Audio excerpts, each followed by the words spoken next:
And welcome back, everyone, to part 7 of What If Naruto Gained All for One for All. Always do that.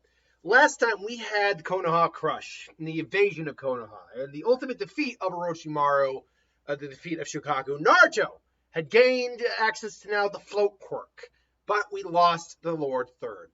So we catch up to them after the events of the invasion.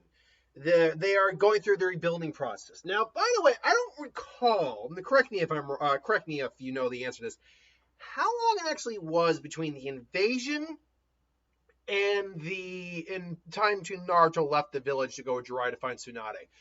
I don't believe it was like immediately the day after, because they first had the funeral for the Lord Hokage, which I believe was at least a day or two afterwards, because Naruto was no longer bedridden, because Naruto was pretty much done after the fight with Gaara. There was no way he was going to be in that good of shape to go and fight, to go to a funeral. But no, he was in good enough shape to be present at the funeral. So I'm guessing, and we know he was helping with the rebuilding of Konoha until Jiraiya took him. So my guess, and that's all I can really do here, say it was probably at least a week between the invasion and then when Jiraiya and him went out. I don't know exactly when. Let me know in the comments below if you do. But it wasn't very long. Still, so I say that because Naruto in his fight with Gaara broke his arm, just straight up broke it, having to go 100% against Gaara in that fight. But how long would it take for his arm to heal? Given the fact he does have the Nine Tails chakra, he also, I don't know if One for All gives you an enhanced healing factor. As far as I know, it doesn't. And it doesn't even increase your tolerance to pain either, really. So, yeah, Naruto really has to rely on his natural Uzumaki healing and the Nine Tails to kind of heal him up. Now, luckily, we know Naruto has recovered from things pretty quick. And it is just his arm. And it wasn't even broken all that bad. So I will say, if we are going with the idea it was at least a week, Naruto's arm is still in a sling, can use his arm, but it's still in a sling. He does have to be at least a little bit managing of what to do with it while it's still kind of recovering. But the doctor said you can use it, just not for training, at least for another week. But yeah, you can still use your arm. So Jiraiya is being tasked, with being the next Hokage. He declines, but says, I can go and get you Tsunade. If there's really a Sannin new one, I can get you one. There's still one other one. And so he finds Naruto. Now, Naruto also, while he was recovering, did have a talk with All Might, who was also kind of recovering in the hospital. Because even though he's in a much better condition here than he was in his world, he's still completely messed up on the inside from that fight. So he did have to recover for a bit. And we would cut briefly to that conversation with Naruto as they're heading out of the village. And All Might says goodbye to them. Like, don't worry, I'll take care of the Hokage duties for the time being while you're gone. All Might, you can be the Hokage. There's no way I can be the Hokage. Come on. Because there's just no way he could do it. There are multiple characters in the Naruto world that would destroy even a prime All Might. So there's no one can really do that. He can't be the Hokage in this case. But we would cut briefly to a scene of Naruto and All Might just talking. He's like, yeah, you really gave the Shukaku what for, Naruto. I'm proud of you. Thanks. And a little more chance like, what? You saw Master? She was the one who gave you all for one, isn't that right? One for all, right? Yes, she was my master. But to think you would activate her quirk in a time like that. And I'm gonna say, you really are something, kid. There's one more thing, too. Your master was really, really pretty. It's like, yeah, she was. So they're just talking. And All Might does give him a warning. You're going to have to be careful here. The more you unlock One for All, the more people are going to be noticing that power. And they might try to take that power from you. You got to be careful. And Naruto gives him the trademark. He's like, don't worry. I swear on my Nindo, I will never let this power go into the wrong hands. And they smile. And in his head, he hears like, oh, wow, Toshinori's such a great successor, huh? Oh, well, thank you. I was like, no worries. And thank you for calling me pretty. And he blushes. So, it's all right. She's just talking in my head right now. Well, tell her I say hi. So we would cut after the fact, or because he promised to train Naruto too. They're going about their way. Obviously, you get the entire scenario of Itachi and Kisame attacking and they didn't even invade. The borders were open. Going into the lead to find Naruto, and then completely going through Azuma, Kurenai, and Kakashi, and then Sasuke goes after them. Big difference starts to show up. Let me try that sentence again.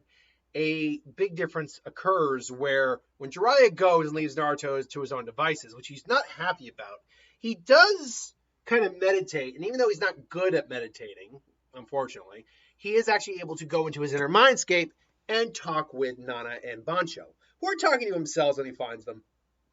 And it's like, wow, might as well try working on using your quirk. Oh, that's very easy. Just try accessing that feeling you had when we were fighting the Shikaku. Excuse me, burp. And Naruto's phone, and he realizes very quickly. He's like, whoa. It's like, yeah, getting your balance is a little tricky. Now, unfortunately, my quirk really just allows me to float. But when you combine it with All for One's ability to throw giant air gusts, it allows for super flight. It's like, whoa, so I can basically fly? Pretty much. Awesome. And then he's kind of just, yeah, awesome, cheering to himself. I can fly. And he stops and he looks at the other chairs. And he can see vestiges in the chair, but he can't really see them. He can see Nana and Bancho. He can't see the other ones. And he just kind of looks like he looks towards them and just wonders, when am I going to be able to use their quirks? And Nana just looks at him. That's going to be up to that. That's going to be a combination of you and them, Naruto. Some of them are more than are actually very looking forward to sharing their power with you because they see you as someone worthy of having it. And the others, let's just say they're going to take some more convincing. But I think you've got company at the door. And then Naruto says, walks over and is like, well, are you here? What took you so long, pervy sage? And there is, obviously, Kakashi. Itachi and Kisame. It's like, he's got the same eyes as Sasuke. Naruto, you're going to have to come with us now. Should I just take off his legs so he doesn't run away, Itachi? It's like, Naruto is freaked out. Like, these guys are streak and tell. These guys are powerful. These guys are not to be messing. He's slowly going with them until he hears Sasuke. It's like, it's Itachi! Little brother. I'm not interested in you right now. I do what you said, Itachi. I've lived for this moment to kill you! And he's Chidori! And it comes in. And obviously Itachi just stops him. Boom! You don't have enough hate, little brother. And you know what? You never will. And Naruto's going in to try to help him. And at first, I think he does try to tap into, like, he goes into one for all. And just, it's like, going somewhere, kid. And he just instinctively just lashes out with Black Whip. And just, he holds Samahata basically. And Samahata feeds on chakra. He doesn't feed on energy. He feeds specifically on chakra, which is energy, but you know what I mean. If someone fired just concentrated heat, it's not going to absorb the energy. In fact, he doesn't like fire chakra. And keep in mind, as I said, while there's probably some elements of chakra with the Black Whip ability, it itself is not chakra. It's just energy. And so Kasame's quickly like, what is this stuff? It's not chakra. And Naruto is actually just throws his hand out, which actually means Naruto is kind of an antithesis to Kasame's abilities now. So just, you're not, Sasuke, hold on! But then he just quickly gets let up. That's an interesting power you have there, kid. Unfortunately, you still lack the physical strength to do anything about it. Naruto's going all the way to 20 immediately. And he feels his bones creaking. Almost re-breaks his arm. But because it only just recovered. But he's just kind of like, he's wrestling Kisame, who's still just massive and huge and powerful. And Kisame just, and just throws a gust of wind. Kisame blocks it. And Itachi even has to get out of the way. Unfortunately, it doesn't save Sasuke from being tagged by the Sharingan. Ultimately, though, Jiraiya does, Naruto's stand there just, crap, this is not a good place to fight. I don't know if I can take these guys. Don't worry about it, Jiraiya. That's enough, kid. You've done more than enough. I'm impressed you were able to stand up to him as long as you did. But I've got it from here. It's me, the Gallant Jiraiya. You think I would fall for the charge of some paltry little woman?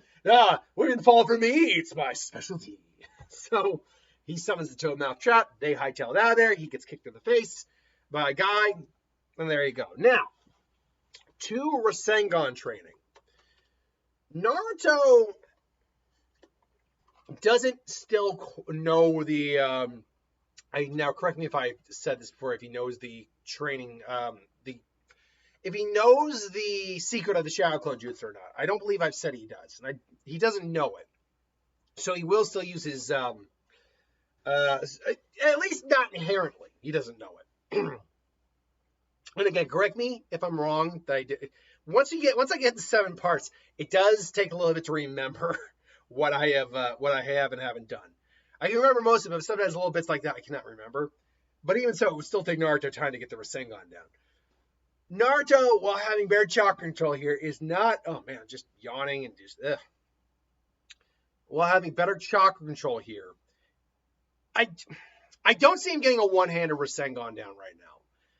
I think the two-handed one is still difficult, but he has the advantage of One for All, which means he can actually contain his chakra with Black Whip. So technically, he can do a one-handed Rasengan if he's using Black Whip as a kind of like how he uses Kurama's chakra, honestly, to contain it, because it is still energy. Could he do a Black Whip Rasengan? No. I think it's just too different of energy. It's not something that can be combined with his Rasengan. But he can use it to basically create a one-handed Rasengan if he needs to. It's just he doesn't figure that out during his training. In fact, I think he's pretty much right where he is in his training. Maybe a little better off. Maybe he's having a little bit more... Maybe he's having a bit of an easier time containing the chakra. But I say all that because it will become important later on. They meet up with Tsunade. That entire interaction almost never changes. Naruto and her go out square off. Naruto immediately goes into full 20%. And he rushes in. And she's surprised. He's fast. He's fast. Whew. But not that fast. And just clank. Or clank or boom.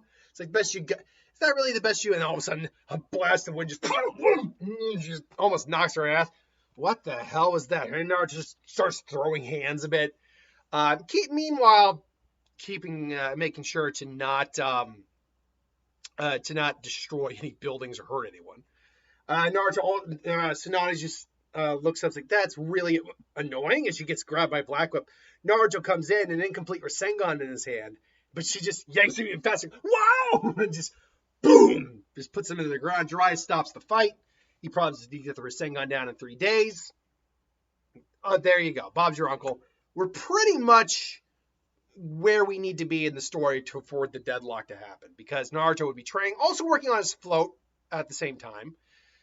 So when the day comes and Tsunade is fighting with Orochimaru, Naruto, and I'm sorry, I'm very warm right now.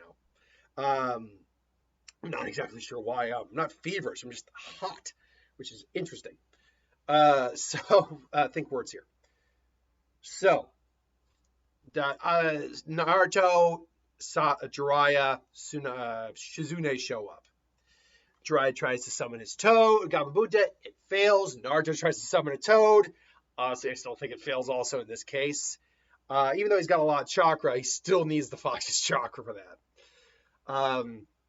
He also tries to help out Tsunade. Now here, I do think it works a little bit better. I think he still gets one up by Kabuto, who has seen the majority of what Naruto can do at this point. And so he throws some clones and about to use Black Whip, but still gets the blood in the eye. The clones try to use Black Whip and almost get him, but he's able to one-up them and chakra scalpel them. The snake, Orochimaru, or should I say Kabuto, summons the snakes. They consume, one consumes Naruto, but he quickly gets out of that. Like combining Black Whip with One for All, just he blows out of the snake's head. So I'm not really, I would say, yeah, no, he's fine there. Or he's able to just open the snake's mouth, and when the snake comes in again, he just holds it open with Black Whip, and using all of his power, just throws a gust of wind down his throat, just causing the snake to kind of choke on its own breath. Naruto comes in, and instead of just blocking the punch from Kabuto, however, he flat out decks him. And Kabuto just goes in. His jaw is almost broken. Like, as strong as Naruto is at the moment, he is strong. Like, Ninja can throw much harder hands than what Naruto at 20% can throw. So, Kabuto's just probably like dislocated, trying to just, I was like, that really hurt, Naruto. I want you to know that. And just stay out of this. If you die, your dreams of becoming a Hokage are over. And Naruto just says, like, yeah, screw that. I'll never back down. That's the ninja way. It's like, you just throw it all away. Dreams can't come true if you're dead. And Naruto just has the Rasengan, but he's also got Black Whip in his hand. And press that chakra, keep it moving. And he's waiting because he knows if he goes too soon, Kabuto's just going to get out of the way. Kabuto comes in and basically just point blank Black Whips him right there. Or basically like a few meters away, so Kabuto isn't going to be able to avoid it. Just, what? Huh? Rasengan! Just kind of pulls him in and blasts him. Unfortunately, he would not be stronger here than in the original. So Kabuto is still going to be able to survive it. But Kabuto is also still going to be able to he grabs Naruto's chest and be like, and Naruto, even with vestiges and Kurama, he's not in good shape. Ultimately, though, he is able to live. We see Orochimaru come after him, and the deadlock goes the same. Ultimately, that is more or less where we'll leave it off, except for Tsunade claims to be an ex-Hokage, and it will end it off with Sasuke challenging Naruto to a fight. Now, keep in mind one of the big differences here, though, as always. Sasuke does not have the curse mark here. We prevented that from happening. So he is not going to have the same influence from Orochimaru they did in the original. But that doesn't mean he doesn't want to still test himself against Naruto. So, we will come back probably tomorrow is what I'll do. Probably tomorrow for the next What If. Along with the next Ichigo What If and the Quirk series tomorrow. So, thanks for watching. Hope you enjoyed. Like, comment, share, subscribe, and I'll see you next time.